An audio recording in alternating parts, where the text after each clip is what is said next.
तो कैसे आप लोग उम्मीद करते हैं अच्छे होंगे। दोस्तों, इस वीडियो में सामान्य अध्ययन प्रैक्टिस शीट पेपर देखने वाले हैं।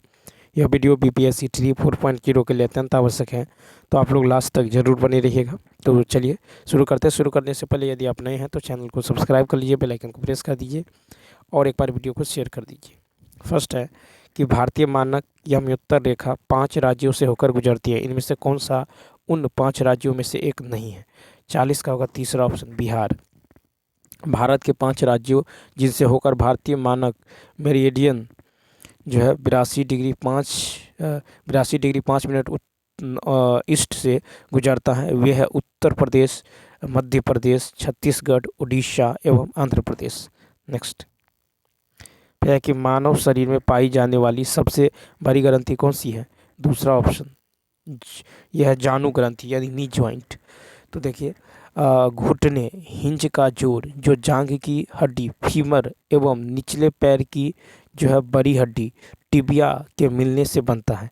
घुटना शरीर का सबसे बड़ा जो है जोड़ होता है, उसे सबसे अधिक तनाव का सामना करना पड़ता है क्योंकि यह जो है अपने ऊपरी भाग के संपूर्ण भार को सहारा देता है। तो यहाँ पे जानू, ठीक है, नी जॉइंट क्या होगा? राइट होगा। ठीक है, तो कहा था कि मानव शरीर में पाई जाने वाली सबसे बड़ी संधि कौन सी है? Knee joint. नेक्स्ट, सूर्य या अन्य तारों की ऊर्जा का स्रोत क्या है? तो 42 का होगा दूसरा, नाभिकीय संलयन।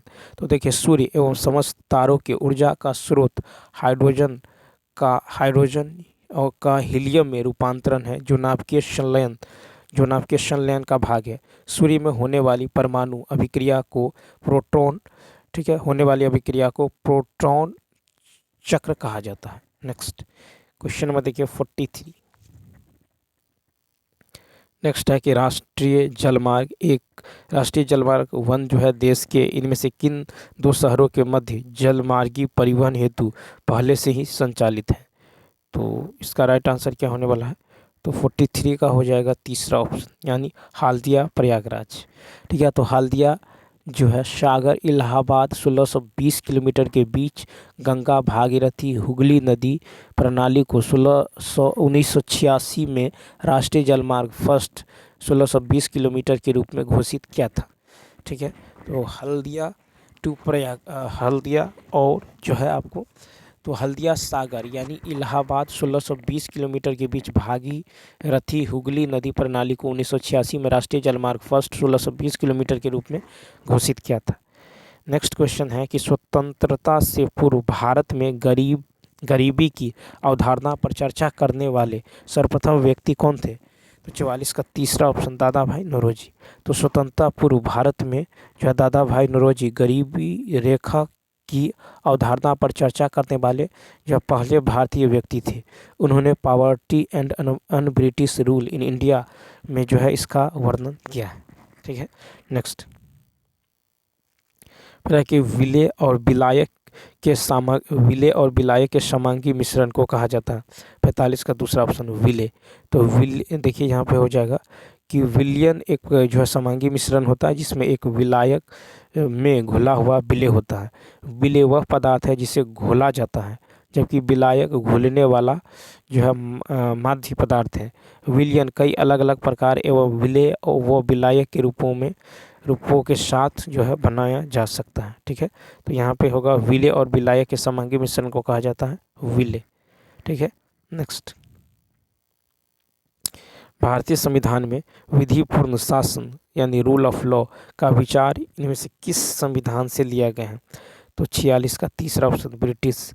तो भारत ने ब्रिटिश भी संविधान से निम्नलिखित प्रावधान को लिया है, जैसे सरकार का संसदीय स्वरूप, एकल नागरिकता का विचार, विधि के शासन की अवधारणा, स्पीकर की संस्था व उसकी भूमिका, विधायी प्रक्रिया। ठीक है, नेक्स्ट फिर है कि उत्तर प्रदेश में स्थित त्रिवेणी संगम में निम्नलिखित में से कौन सी नदियाँ मिलती हैं? 47 का फर्स्ट, गंगा, यमुना, सरस्वती। तो देखिए, त्रिवेणी संगम गंगा, यमुना एवं पौराणिक सरस्वती नदी का संगम है। नेक्स्ट फिर है कि सोमगो झील जो है भारत के किस राज्य में है? ठीक है, सोंगमो झील भारत की किस राज्य में? 48 का दूसरा ऑप्शन, सिक्किम। तो देखिए, तो सोंगमो झील जो है ये जिसे सोंगमो झील या चांगगू झील के नाम से भी जाना जाता है। सिक्किम के पूर्वी सिक्किम जिले में एक हिमनद झील है। ठीक है, फिर नेक्स्ट है कि निम्नलिखित में से कौन सा दर्रा सिक्किम को चीन से जोड़ता है? तो दूसरा ऑप्शन नाथुला दर्रा। तो देखिए, पुराने रेशम मार्ग पर स्थित नाथुला दर्रा सिक्किम को चीन के तिब्बत स्वायत्त क्षेत्र से जोड़ता है। 1959 में चीन के जनवादी गणराज्य द्वारा जो है तिब्बती विद्रोह को दबाने के बाद इसे लगभग 4 दशकों के लिए सील कर दिया गया। नेक्स्ट क्वेश्चन है कि महत्वपूर्ण विदेशी यात्रियों और उस शासक या राजवंश जिसके शासनकाल के दौरान जो है वे भारत आए थे का निम्नलिखित में से कौन सा युग्म जो है सुमेलित नहीं है? 50 का होगा तीसरा ऑप्शन, यानी जॉन जॉर्डन। तो देखिए, इटालियन यात्री निकालो, ठीक है, निकालाओ मुंची जो है 1653 से 1708 मुगल सम्राट शाहजहां के शासनकाल के दौरान भारत आया था। ठीक है, उसके बाद चलिए देखते हैं क्वेश्चन नंबर 51।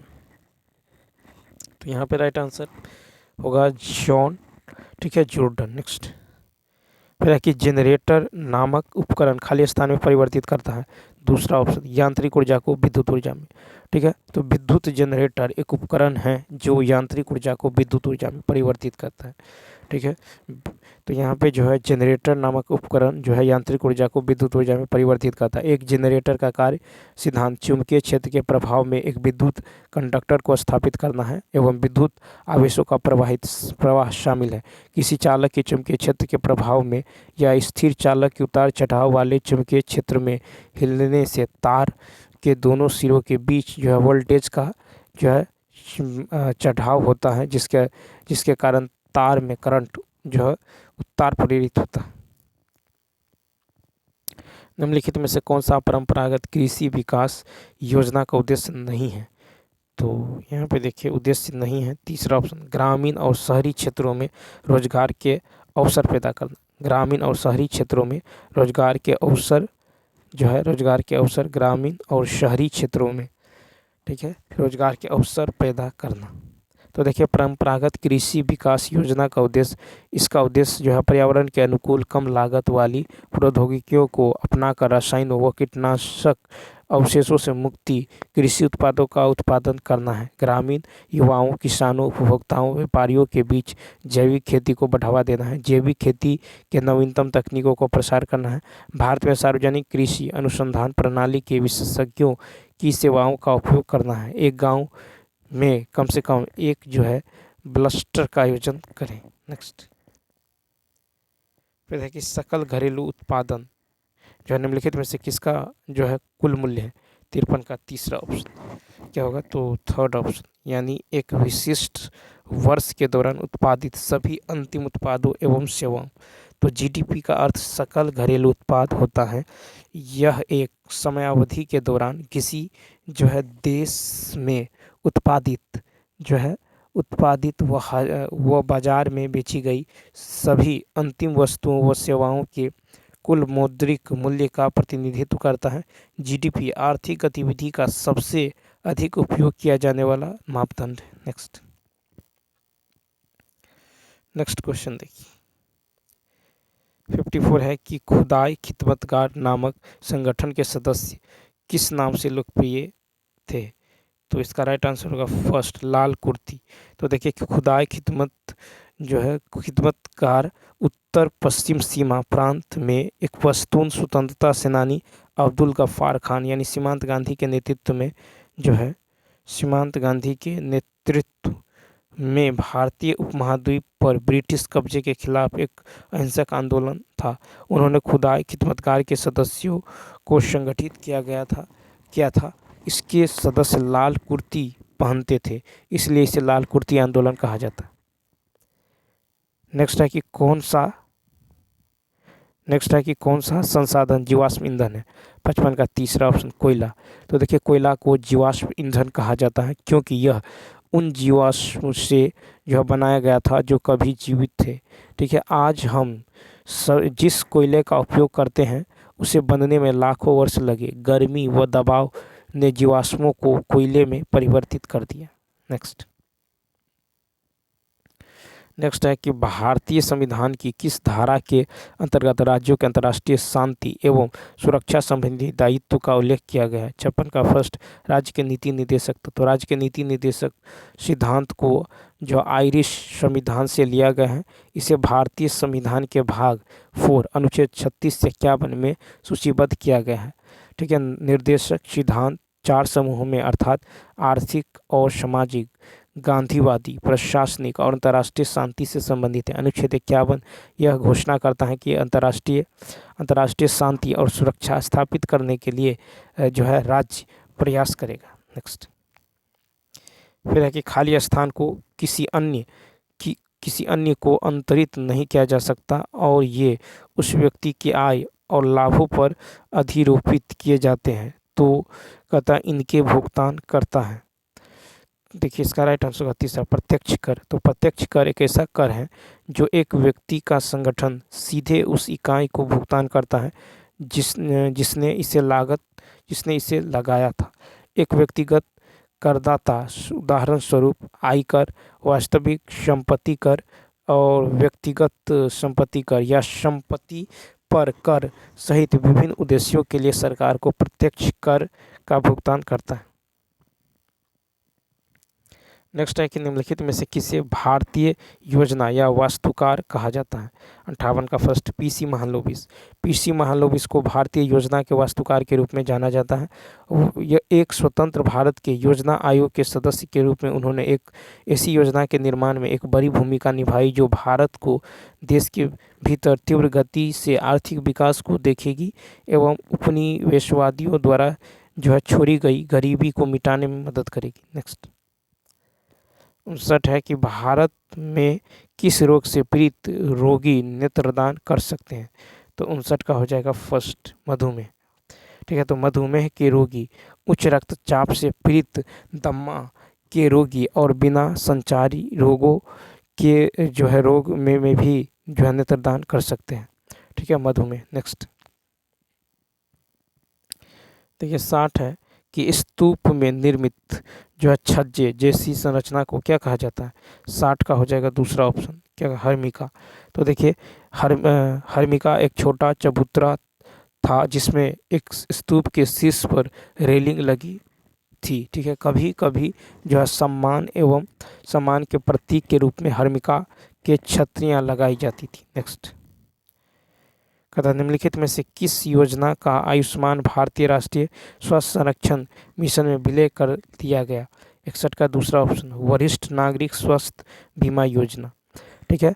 तो देखिए आयुष्मान राष्ट्रीय स्वास्थ्य सुरक्षा योजना जो 10 करोड़ से अधिक जो है गरीब एवं कमजोर परिवारों को जो है कवर करेगी, को माध्यमिक व तृतीयक देखभाल अस्पताल में भर्ती के लिए जो प्रति परिवार प्रति वर्ष 5 लाख रुपए तक का कवरेज प्रदान करेगा। आयुष्मान भारत तो भारतीय स्वास्थ्य सुरक्षा मिशन केंद्र द्वारा प्रायोजित योजनाओं राष्ट्रीय स्वास्थ्य बीमा योजना एवं वरिष्ठ नागरिक स्वास्थ्य बीमा योजना को शामिल करता है।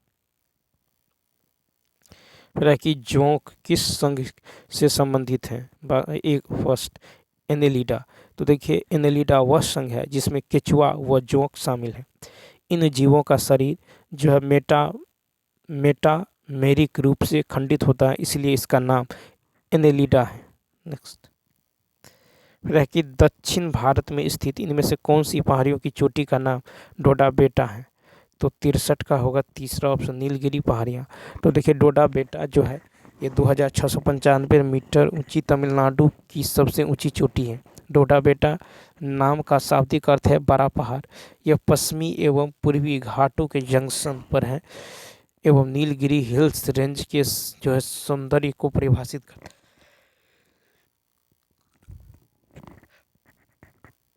नेक्स्ट है कि भारत के राजनीतिक प्रयासों का लक्ष्य स्वराज था। दादा भाई नौरोजी ने इस लक्ष्य की घोषणा कब की थी।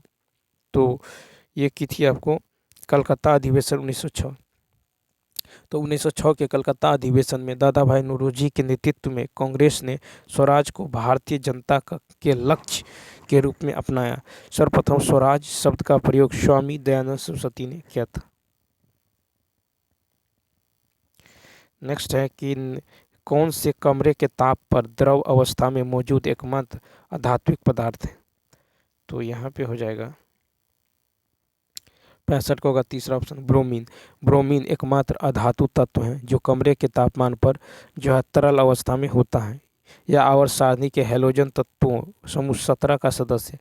ब्रोमीन प्रकृति में पाया जाता है जो पृथ्वी की पपरी में केवल घुलनशील एवं अघुलनशील ब्रोमाइड के रूप में यौगिकों में फैला हुआ है। नेक्स्ट कहता है डिब्रू सैखोवा जैव संरक्षित क्षेत्र कहाँ स्थित है?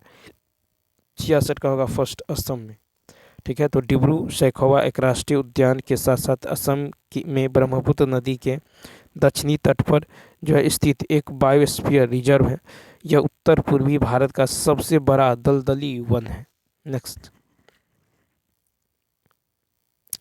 देखिए 67 है कि पिंडार नदी किस जो है स्थान पर अलकनंदा से मिलती है? पिंडार। तीसरा कर्णप्रयाग। तो देखिए पिंडार का उद्गम जो है ये पिंडारी ग्लेशियर से होता है जो उत्तराखंड में कुमाऊं क्षेत्र के बागेश्वर जिले में स्थित है। ठीक है, पिंडार नदी का मुहाना कर्णप्रयाग में स्थित है जहाँ यह अलकनंदा नदी के साथ संगम पर समाप्त होता है।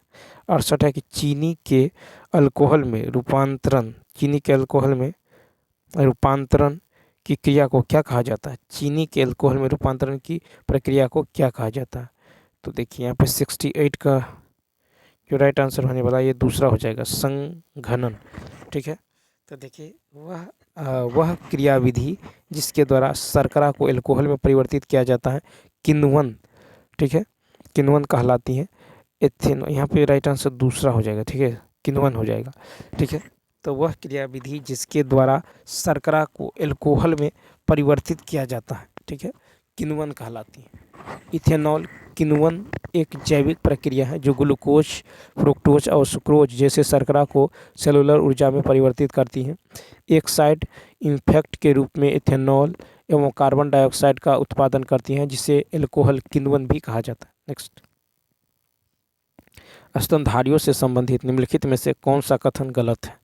तो तीसरा ऑप्शन इनके हृदय में 3 प्रकोष्ठ है। तो देखिए स्तनधारियों के जो है 4 अंग होते हैं, वे एमनियोटिक जो है अंडे पैदा करते हैं। स्तनधारी वर्ग को स्तन ग्रंथियों एवं बालों की उपस्थिति में जो है से परिभाषित किया जाता है। स्तनधारियों के अन्य लवणों में उनकी त्वचा में जो है पसीने की ग्रंथियां, उनके फेफड़ों में जो है एल्वियोली, एक 4 कक्षीय हृदय और एक जो मस्तिष्क आवरण जिसे नियोकोर्टेक्स कहा जाता है।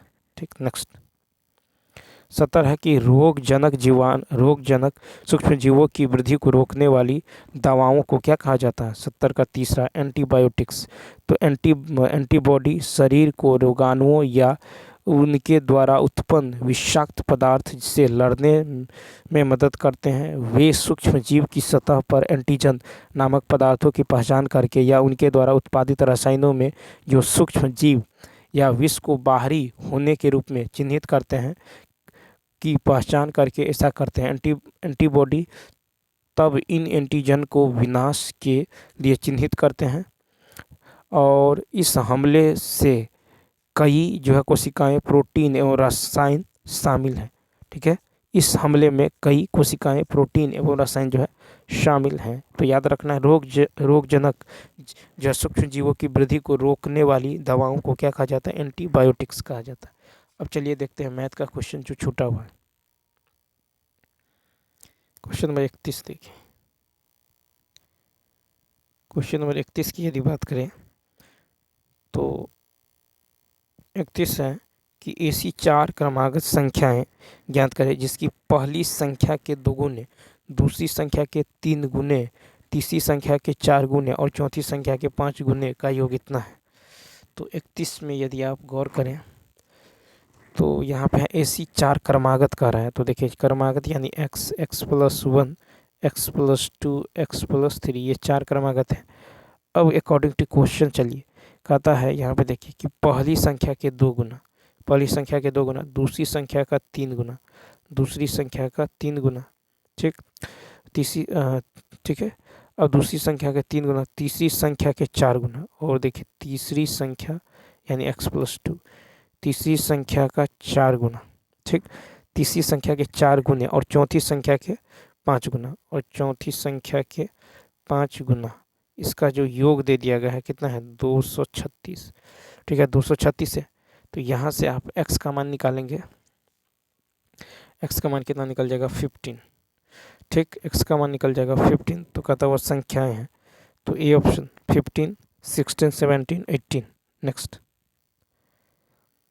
अब देखिए नेक्स्ट है कि यदि x + y + z, ठीक है, x + y + z बराबर 5 और x y y z z x 8 है, तो x³ y³ और z³ -3xyz क्या होगा। तो यहाँ पे देखिए x + y यानी यहाँ पे हम क्या करते हैं, तो यहाँ पे इन दोनों ओर जो है स्क्वायर कर देते हैं, ठीक है।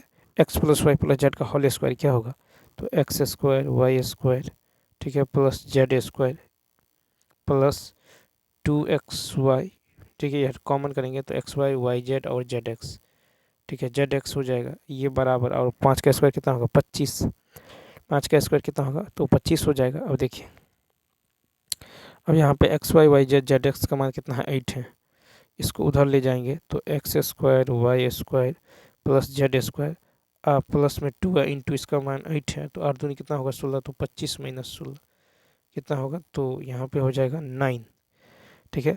तो यहाँ पे जो निकल जाएगा इसका मान कितना निकल गया 9 निकल गया, ठीक।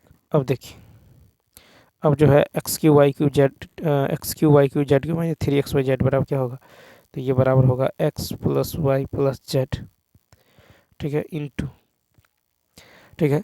तो यहाँ पे जो हो जाएगा x + y + z into x² y² z², ठीक है, माइनस xy yz और zx, ठीक है।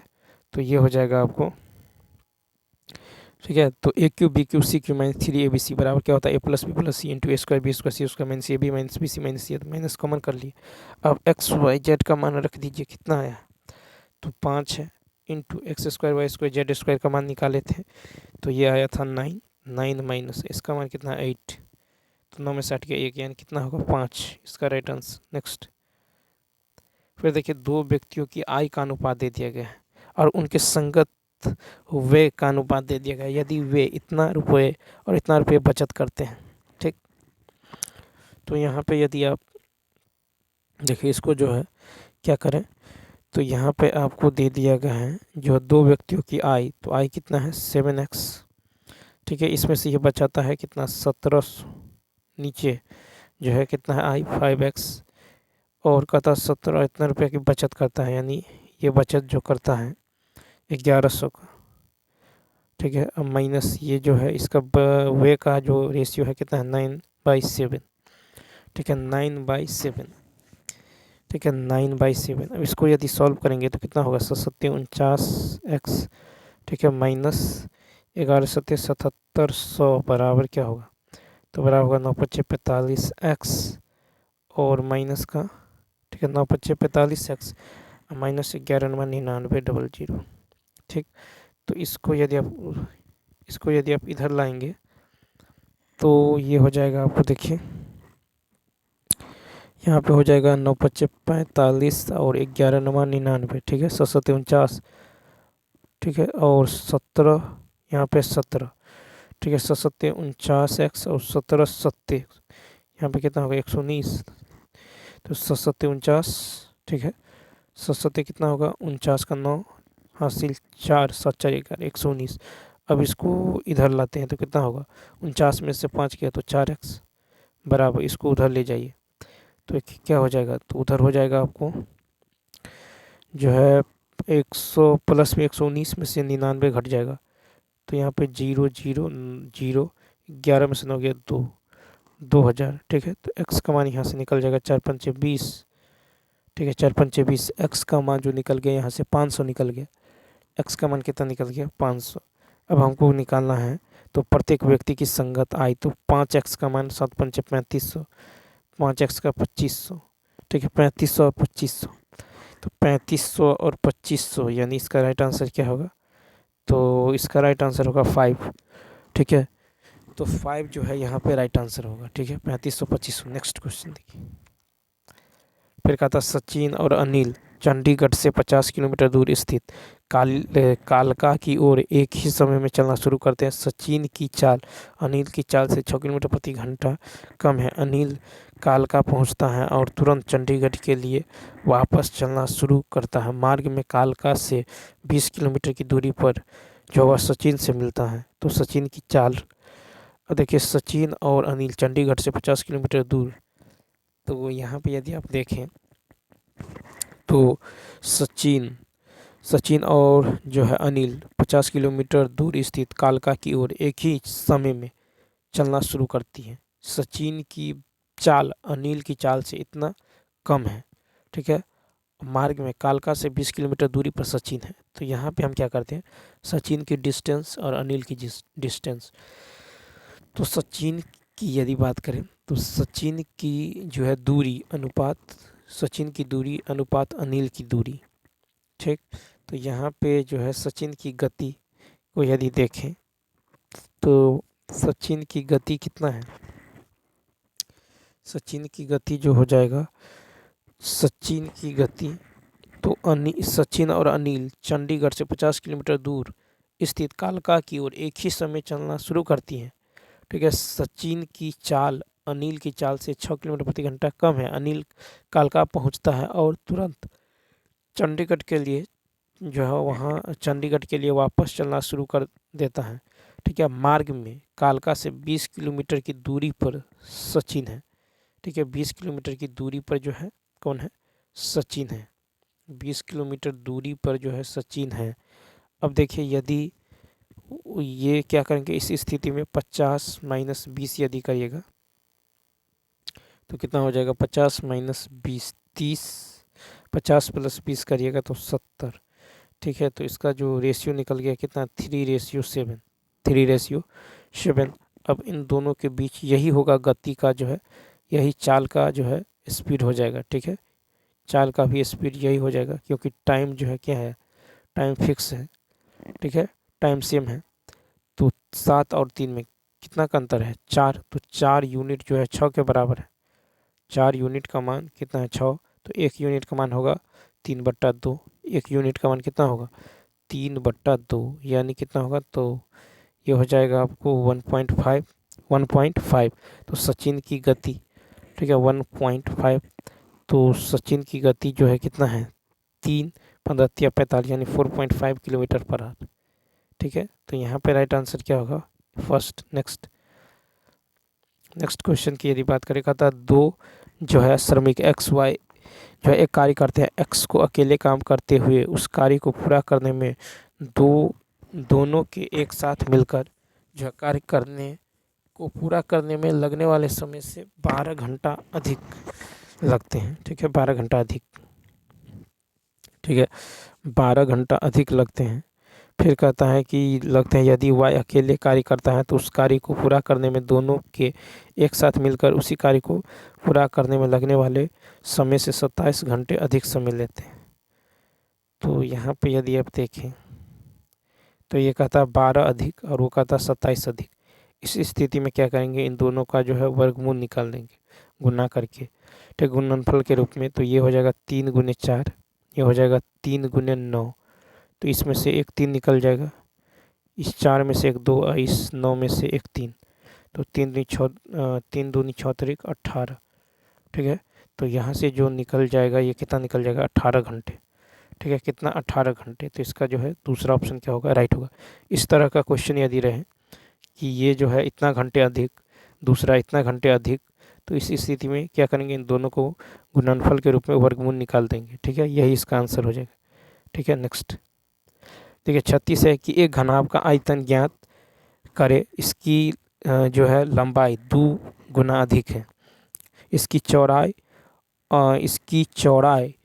और इसकी चौड़ाई लंबाई की तुलना में चौड़ाई से 12 सेंटीमीटर है, तो उसकी देखिए 36 में यदि देखें तो चौड़ाई कितना है, चौड़ाई है 12, ठीक है, चौड़ाई है 12, ऊंचाई जो है इस चौड़ाई का आधा है, यानी कितना 6 सेंटीमीटर, ऊंचाई जो है चौड़ाई की आधा है, ठीक, ऊंचाई चौड़ाई का आधा है। लंबाई, लंबाई जो है, लंबाई जो है ये 2 गुना अधिक है, ठीक है, और इसकी लंबाई 2 गुना क्या है, अधिक, चौड़ाई से 2 गुना अधिक, चौड़ाई है 12, इसका 2 गुना अधिक, तो 12 तो है ही, प्लस 2 गुना और अधिक है, तो 12 दूनी 24 और 12 कितना होगा 36 सेंटीमीटर।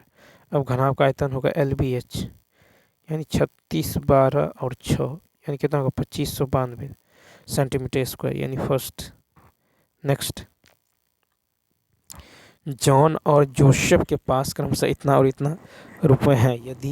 यदि जोसेफ जॉन को इतना रुपये देता है, ठीक है, तो जोसेफ के पास, अब देखिए जॉन और जोसेफ के पास है 19,000, ठीक है, जॉन और जोसेफ के पास है आपको जो है एक जॉन के पास है 19,000 और जोसेफ के पास है 26,000। कहता है जोसेफ जॉन को, ठीक है, जोसेफ जो है जॉन को इतना देता है, तो जॉन के पास जो है 1,000 क्या होगा, बढ़ जाएगा, और इसके पास 1,000 कम हो जाएगा, ठीक, तो 19,000 और 1,000 कितना होगा 20,000, ठीक है, 20,000, और इसके पास 1,000 कम हो जाएगा, तो कितना होगा 25, तो इसके पास हो जाएगा 25,000। 3 जीरो से 3 जीरो, 5 चौका 5 6 25, 4:5, तीसरा ऑप्शन, ठीक है, 4:5। नेक्स्ट देखिए 38 में यदि देखें तो यहाँ पे जो है कहता है कि दिए गए ABC किसी वृत्त पर स्थित 3 बिंदु है। यदि AB बराबर 3 है, AB बराबर 3 है, BC बराबर 4 है, BC बराबर 4 है, 3 4, ठीक है, तो वृत्त की त्रिज्या ज्ञात करना है। वृत्त की त्रिज्या, अब मान लीजिए ये कितना है, तो 60 38 90, तो ये भी कितना होगा 90, और 90 के सामने का जो भुजा होगा कर्ण होगा, तो 3 4, तो ये कितना होगा 5 होगा। 5 यदि होगा तो इसका राइट आंसर क्या होगा। अब हमको रेडियस यहाँ से यहाँ तक 5 है, तो रेडियस होगा 5/2, यानी 2.5। इसका जो राइट आंसर होगा ये हो जाएगा आपको 5/2। नेक्स्ट, फिर कहता है कि एक बैग में 30 गेंद रखे हैं जिन पर 1 2 3 से लेकर 30 संख्याएं अंकित हैं। बैग से यादृच्छा रूप से एक गेंद निकाली जाती है। बैग से निकाली गई गेंद पर अंकित संख्या के 4 या 6 से विभाज्य होने वाली प्रायिकता। तो देखिए 4 या 6, ठीक है, 4 या 6, तो इसका मतलब क्या हुआ, तो पहले हम क्या देखते हैं 4 या 6, ठीक है, तो NS तो 30 हो गया। अब देखिए 4 या 6 से विभाजित होने वाली संख्या, तो 4 से होगा 4, 4 दूनी 8, 4 तिया 12, 4 चौका 16, 4 पंचे 20, 4 छक 24, 4 सत्ते 28, ठीक है, तो 4 सत्ते 28, और 6 से यदि देखें तो 6 6 दूनी 12, 6 तिक 18, 6 चौक 24, 6 पंचे 30, ठीक है, 6 पंचे 30, तो इन दोनों में कॉमन क्या क्या है, देखिए 12 कॉमन है। उसके बाद यदि आप देखें तो 24 कॉमन है, ठीक है, 12 कॉमन है, 24 कॉमन है, ठीक है। अब काउंट कर लीजिए, तो 1 2 3 4 5 6, ठीक है, 7 8 9 और 10, ठीक है, तो ऐसी कितनी संख्या है, 10 संख्या है जो दोनों से विभाजित है, तो 10, तो प्रोबेबिलिटी ऑफ ई बराबर क्या होगा, NE/NS, यानी 10 बटा कितना होगा 30, यानी कट के 1/3, तो यहाँ पे जो राइट आंसर होगा ये हो जाएगा 1/3, यानी 5 ऑप्शन, ठीक है। Next question. तो चलिए दोस्तों, इस वीडियो में इतना ही। यदि यह वीडियो अच्छा लगा हो तो लाइक शेयर और सब्सक्राइब करना ना भूलिए। Thanks for